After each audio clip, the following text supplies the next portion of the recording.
Hello, I'm the Armchair Geographer, and today I want to talk about nothing. No, not that kind of nothing. I want to talk about what nothing actually is, or isn't. See, I think we have trouble with nothing, but it is very important to understand what we're talking about when nothing. There's this concept of ex nihilo, out of nothing. It's the concept or the idea that God made everything that there is out of nothing. The Bible says in the Gospel of John, it opens with these beautiful words. In the beginning was the Word, and the Word was with God, and the Word was God. Through him all things were made, and without him was not anything made that was made. People imply from that verse that God made everything there is out of nothing. It's a great idea, isn't it? That at some stage or another there was nothing, and then out of nothing came everything. Sort of a bit of a evolutionary concept, but actually a Christian concept called the Big Bang, that at one time or another there was this Big Bang, this blast of light. And we know that matter and energy pretty much interchangeable. You break matter down, you get a huge amount of energy. That's what actually creates nuclear explosions. But it's something.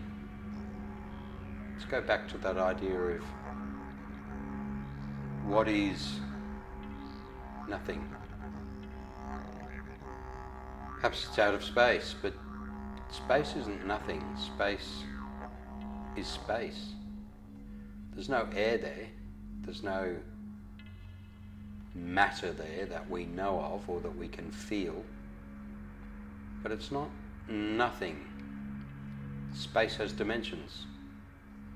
There's distances through space to the next item in space. Space is the gap between things. Outer space is actually just that, space. It's not nothing. But it's as close probably as we ever get to thinking about nothing. It's a weird concept, isn't it? That maybe out there somewhere there is nothing. Then you have to ask yourself, can nothing actually exist? Can there actually be such a thing as nothing? See, I go back to that verse that says, in the beginning was the Word, and the Word was with God, and the Word was God. There wasn't nothing. There was someone. There was a personality. There was a persona. There was something, and that something made time and space and matter pretty much at the same time. Time has no meaning without matter. Time is something through which matter moves. And in the same way, space has no meaning without matter.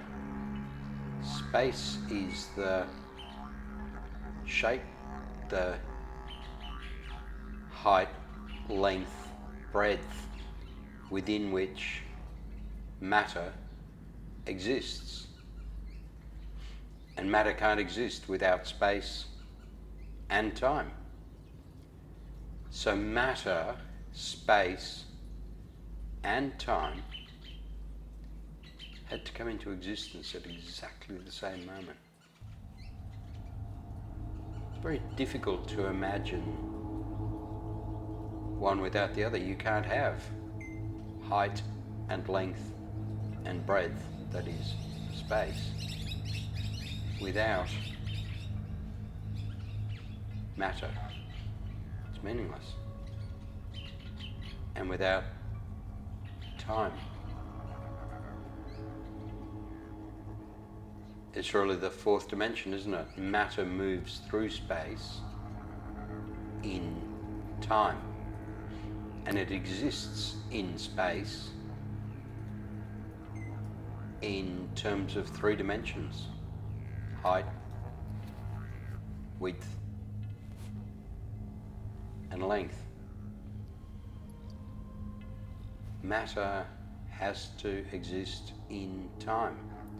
So can there actually be a nothing? Why am I asking this question? Well, it's fairly simple. The question exists because if you deny that there's a God, then you have to believe that all of this that surrounds us started somewhere. And to start somewhere, it actually had to come from nothing.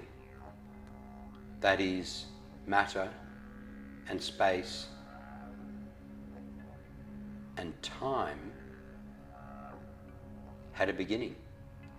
Well, you could of course say, no, they always existed.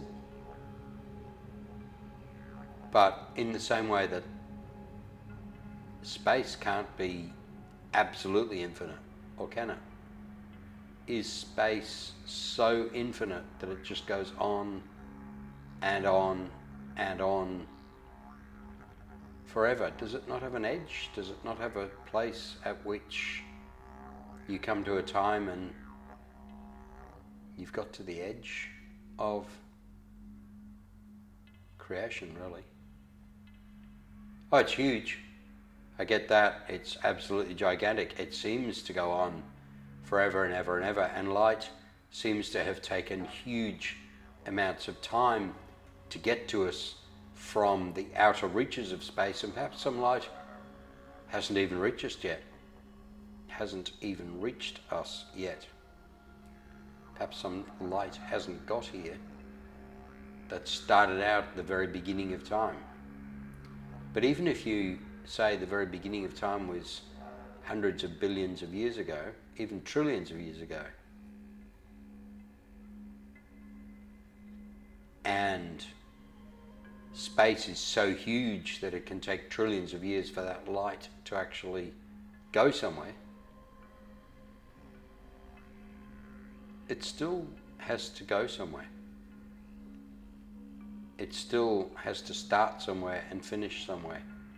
It's very hard to imagine a universe with nothing. It's also difficult to imagine a universe in which it always existed. It always goes on forever and ever. Yeah, it can go on for a very long time, but can it go forever?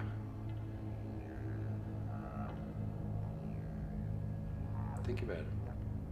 Maybe you think it can. Perhaps it can, but I doubt it.